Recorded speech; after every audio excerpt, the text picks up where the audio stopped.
Coach of the Year. Coach Duffy, you come into the Big East, your first year as head coach of the Golden Eagles, and you win this award. How special is that for you?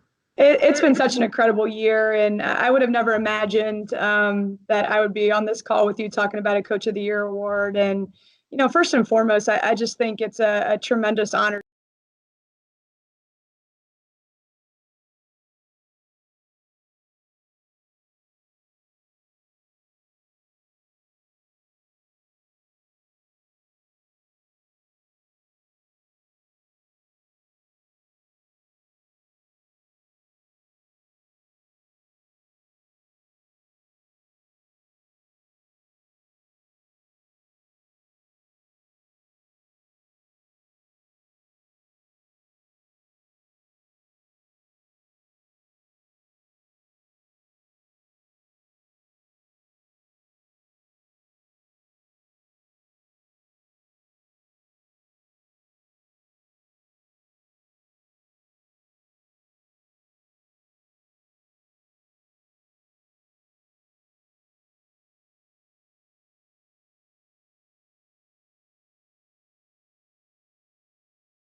Welcome into the floor of Wintrust Arena, where we are coming at you with a live Big East fast break after day one of the Big East women's basketball tournament. What a day. Otis and Megan Caffrey with you here. I mean, we talk about March Madness. March Madness has officially started today. Ashley, it has started. What was your takeaway from your first day of the Big East women's basketball First tournament? of all, incredible games being played here in round one. You kind of never know what you're going to get, and this league is so competitive. We said it week after week. There was a tie for third, and one of those teams played today, and even that was a tight matchup against one of the lower-ranked teams with Xavier. But that first game with Providence and Georgetown, I mean, Providence came out so hot. I was able to speak with head coach Jim Crowley, and, you know, he was able to preach to them, you know, for a while now, not just today.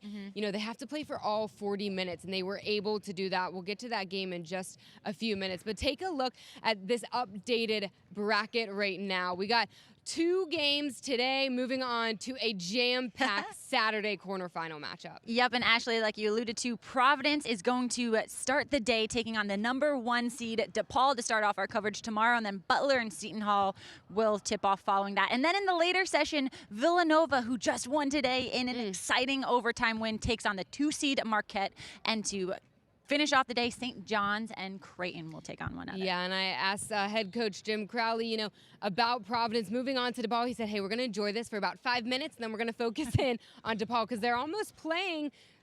It's technically neutral, but it's here in Chicago, and they're going to have a lot of fans. This place is going to be packed. Well, let's take a closer look at how the Friars came away with the win today. I mean, for Georgetown, Taylor Barnes did everything she could for her Hoyas. She finished with 25 points, but however, Ashley, it was Providence who came away with it. It was Providence who came away with it. Like you mentioned, to your point, Taylor Barnes, 14 out of their 16 points just in the first half. Head coach Jim Crowley said, you know, listen, we have to do better. We have to have ball movement, and they were able to do that here in that second half and squeak away with that win. And how about Alissa Geary? What did you see from her today? She was amazing, you know, up front. This is almost a homecoming for her, rather. She said she was able to get some of those some of her fans in here, some of her family. We saw a lot of good stuff out of her. She was just lights out today. Yes, she was, and she helped propel Providence to the 49-46 win and make them live another day in the Big East tournament. A really exciting, well-thought-out game for the Friars. Yeah, and I do want to mention we saw Mary Baskerville go down with that really tough injury. It's that left ankle. I think she twisted it coming down for a rebound. She is to be announced right now as far as tomorrow. We'd like to see her come back, but I asked Jim Crowley about that, and he didn't have quite the answer just today, so we'll keep an eye on her for tomorrow. Yeah, and she's just a huge part of this Friars team. As we take a look at some of the major award winners from the 2020 Big East women's season, the first team all Big East, as we've got Jalen Agnew, Shantae Stonewall, Mary Gadeka. As we look at Mary Gadeka right there with the reaction for Villanova, she has just been lights out for the Wildcats all season. Yeah, she was lights out all season, including today. We saw a lot of good stuff out of all of these players. And there she is, Kristen Spolier there with Butler. We're going to see her a little bit later on in the weekend. Maddie Siegrist, we saw her as well. Just a lot of good basketball all over the place.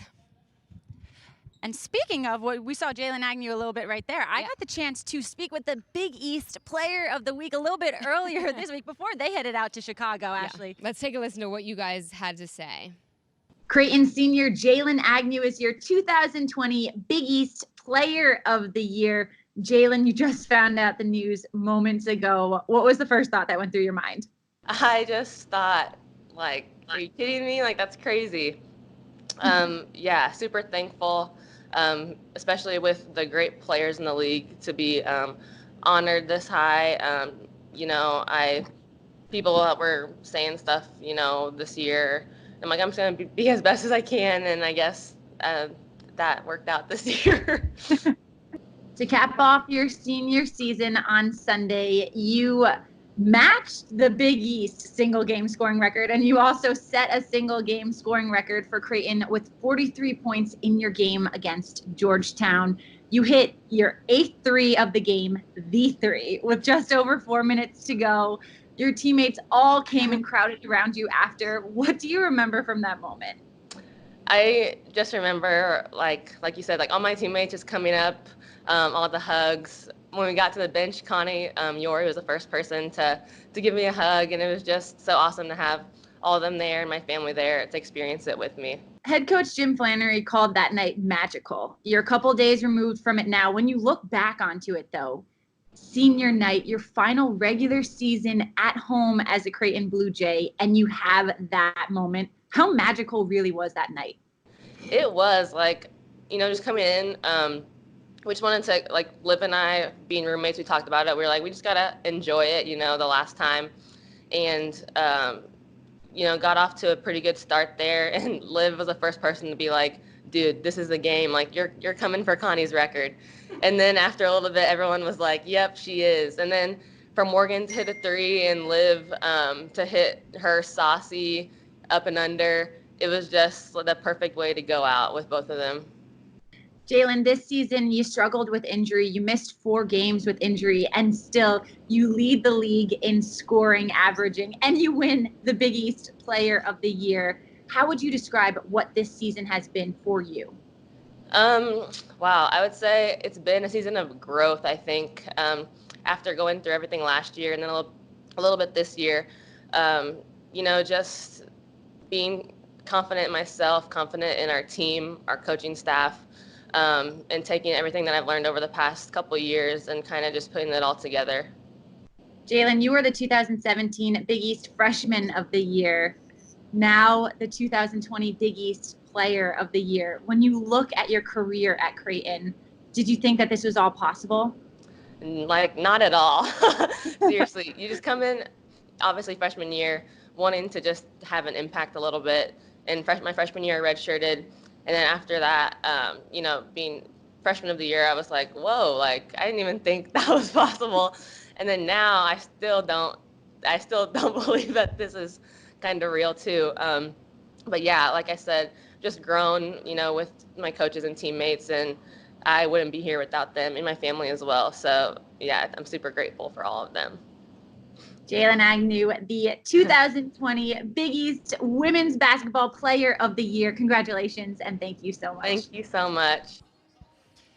And we'll get to see the Big East Player of the Year, Creighton's Jalen Agnew, tomorrow in action in the Blue Jays' first game of the tournament. Yeah, there's going to be a lot of good stuff happening here tomorrow. But back to today, we saw a lot of good action here in this second game. Xavier Villanova, a lot of up and downs. The first overtime game we were able to see, especially here in game 1. But what I'm amazed with is Mel Moore's positivity throughout all of this, because they had a tough season and she was able to kind of bring this team up. Ariana Gray, you see there, didn't have the best night, but she's one of their top rebounders. She was their day. Here's Raven James, we're going to take a look at here. You were able to talk to her a little bit after, and she just was lights out today for them. Oh yeah, a career high 20 points for James, and also a career high 6 3-pointers made for her. Gadeka also had a double-double. We're seeing her put that up right there as well.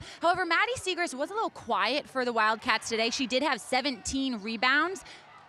And here is the shot that tied it up. Leah Dunham, they had no threes up until this buzzer beater to tie it. Look at that. The clock struck 0, and to overtime we went. Well, Xavier said coming into this game that this was their championship game. However, in overtime, Raven James, she made a couple clutch buckets during the game. She continued to make those in overtime as well. Yeah, and we didn't see a lot, like you mentioned earlier, from Maddie Siegrist. They were able to get the job done. And as head coach Harry Preda has mentioned, it's hit and miss with who's going to be on and who's going to be off. But Maddie did have a good night as far as rebounding goes. And I know you got to catch up with her as well earlier this week, you were able to talk to Maddie in a Skype interview. Let's hear from her. Maddie Siegrist, the 2020 Big East Freshman of the Year, the Villanova Wildcat. How proud are you of your personal accomplishments that you have had this season that's allowed you to earn this award? I mean, it's really cool. Like, I never would have thought, like some games I just, I can't even believe it. So, I'm like, oh my gosh, you're playing, a Division I basketball game and, you're able to, score and you're helping your team win. It's just so cool. It's, such an amazing honor. And, I couldn't have even imagined that our team would be this successful this year and that I would have had the season I've had. scoring in double digits your first 5 games. You hit the 20-point mark at game 3. How did you feel comfortable in this role right from the start? Well, Coach Braddock came to me pretty early in the season and was like, you can't be like timid to shoot the ball. Like, this year, like you have to be able to like, try to be a primary player offensively and like defensively. Like all my coaches have been getting on me to like try to get better slowly, like, not foul, not do this, just work on little things every game. And, we had a couple kids go down early with injuries, and I remember the Fordham game when I was starting, they're like, you gotta like look to be aggressive offensively. Like every time you catch it, you have to look and see what you have and stuff like that. Your team's leading scorer as a freshman. So how did your teammates really make you feel the confidence that you needed to go out there and execute what your coaches were asking from you this season? My teammates are great. I mean, they're so encouraging, like every single person. I mean, our seniors, Bridget and Mary, like they just want to win so badly, and to see that, I mean, it's like I want to be like that when I'm a senior. And like if one game, like if you're getting it going early, they'll be like, take it, keep taking it until someone stops it, and then we'll figure something out. So just to have that kind of like senior leadership has been awesome. At what point of this season did you realize this award might be on the horizon for you? Probably like in January. I think like when I started getting it a couple weeks in a row, I was like, oh my gosh, maybe I'll actually get the Rookie of the Year. When you look at the beginning of the season to now, as you have earned the Freshman of the Year award, where has your biggest area of growth been? Probably like just like having more confidence and like the ability to do things, like just knowing that like sometimes when teams are like keying in on you, like that's able like to open things up. So like if you have no one's helping inside, then all of a sudden you can kick it to your teammate and stuff like that, and realizing, because like at first sometimes I was feeling like, oh my gosh, like if I'm not helping, like how am I helping? Mm-hmm. And Coach Pareto was like, no, just you standing right there in the corner is helping, because they're all have a step in the paint. So then Bridget or Cameron or Raven or Mary are able to get a 3. Who's really helped you develop your confidence this season? Probably like just the whole coaching staff. Like every single one of them is like they're really tough, but they're also like very encouraging. Like I remember the Georgetown game, I like wasn't able to make it very very well, and Harry was like, I think you're gonna make the next one. You have to think you're gonna make it. Mm-hmm. And probably like that, like just knowing that they had that much confidence, like that you were able to make it, like that like helped me have more confidence. Mm-hmm. You earn the Big East Freshman of the Year. What are the next goals that you're looking to accomplish? Probably just get better in the off season. I mean, there's so many great players in the Big East, and to see what they're able to do is like it's so you want to emulate their game, and you want to like to see the way like Agnew is able to shoot the ball the way she does, or Hoppy is able to take it off one dribble. Like you want to try to get better at those things, and you want to be the best complete player you can be. Maddie Siegrist, the 2020 Big East Freshman of the Year, the Villanova Wildcat. Congratulations. Thank you so much. Thank you. Thank you, Maddie. No problem. Good stuff right there. Thank you, Megan. And that team, Villanova, going to be taking on Marquette tomorrow in their first game. You see them here at the gym warming up. And getting to that, their coach is the Coach of the Year, head coach Megan Duffy. You got a chance to catch up with her. Let's take a listen in on what you guys were able to talk about there earlier this week. Coach of the Year, Coach Duffy. You come into the Big East, your first year as head coach of the Golden Eagles, and you win this award. How special is that for you?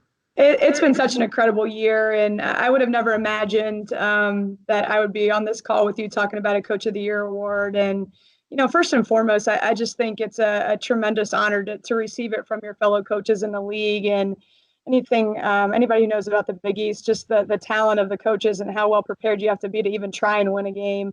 So I'm just thankful that they thought our season was going well enough to give me this award. But like anything else, I can't, even begin to tell you how thankful I am and appreciative of my coaching staff and support staff who have been along on this journey with me. And, we've worked extremely hard. And as everybody says, it takes a village to have the success in a season. And I've had so much fun growing with this, not only this team, but this coaching staff.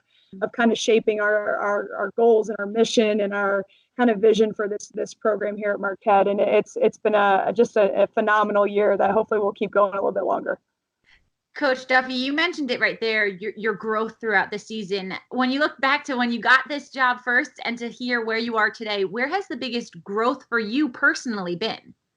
I just think it's been such an awesome journey getting to know our team in general. We had 6 freshmen, we had 5 returners who were in completely different roles. And when you have a situation like that where it's kind of you're in almost like a clean slate, and every day you're learning and growing, whether you take a step forward or you take 2 steps back, and just watching them mature and improve their basketball games and improve as young women have been incredible. And the same goes for our coaching staff too. The way we've grown together and just learned our strengths and weaknesses, I think we become a really powerful unit leading this group, and that's why it's so rewarding as well. I remember talking to you back in the summer when we were doing the Summer Coaches Sit Down series, and you talked about the importance of building a foundation at this program for yourself. What is the foundation that you've built this year? Well, I think a lot of why Marquette has been successful this year is first and foremost the incredible work ethic we've all showed.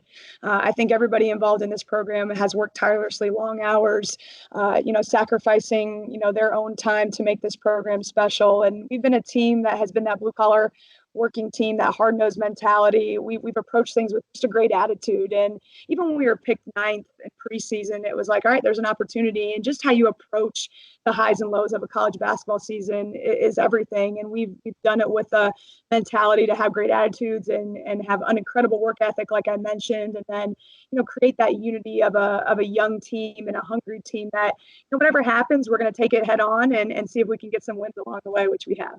At what point during this season did you realize the peak at March is coming, or it's at least in there? I think as a coach, you're so much in the day-to-day grind, and I really made myself this season, especially just focus on, the investment in each one of our student athletes every day, and continuing to raise that bar for them. If we reach something small we were trying to do, just take that bar and get it a little bit higher and make them strive for even more. And that's been a great ingredient as well, just staying in the moment, not getting too high or too low, and really celebrating the wins we've had. I think so much you can be daunted by the task at hand, having to, prepare for Harry or Doug or, any of the coaches in our league. And it's like, let's enjoy this process as well. And, we've laughed a lot this year. We've cried at times. We've had some, killer dance moves and TikToks. And there's just been some great, just kind of memories made with this team that I know will go down in history for me as one of the most special groups I've been around. Head coach of the Marquette Golden Eagles, Megan Duffy, the 2020 Big East Coach of the Year. Thank you so much. Congratulations. Thanks, Megan. Thanks. We will get the chance to see Coach Duffy and her 2-seed Marquette Golden Eagles for the first time tomorrow at 6 p.m. Central Time on FS2. I am very much looking forward to that. We got a full slate tomorrow. That is not the only one I'm looking forward to. We're starting off with Depaul. They're going to be taking on Providence. Again, we saw Providence here do what they did, and like I said, head coach Jim Crowley said they're going to enjoy this one for just a second. They're probably just about done enjoying it, and they've moved on to Depaul for tomorrow. After that game, we have Butler taking on Seton Hall. Quite the matchup there with Kristen Spoyer. Lots of good stuff we're going to see tomorrow. And then the nightcap is going to be the 2-seed, like we just said, Marquette and Villanova, coming off that overtime, really exciting win for them as well. And then we're going to see the Big East Player of the Year, Creighton's Jalen Agnew, take on St. John's to finish off the day. And St. John's has a hot freshman of their own, Leilani Correa, who has just been really a key cog in this Johnny's offense. Yeah, we were talking about her a couple weeks ago, just about how she's been able to progress, and a lot of good things to come in a big, bright future for her. And if you want to catch any of the action tomorrow, you can head over to FS2 starting at noon Central Time, where we will have quarterfinal action all day for you. If it's going to be anything like today, it is going to be. Get your popcorn ready. We can get our popcorn here. The Garrett's Popcorn in Chicago, that's famous for. Good. Be munching on that all game for sure, right? Yeah, I picked some of that up at the airport, as we mentioned. It's going to be a good day, so you want to tune in. We've got a lot of behind-the-scenes action as well, so be sure to follow us on Instagram and Twitter. We will be back with more Fast Break for you on semi-final Sunday. Ashley Liotis and Megan Caffrey coming from you live from Wintrust Arena. Be sure to head over to FS2 tomorrow to catch all of quarterfinal Saturday. We'll see you on Sunday.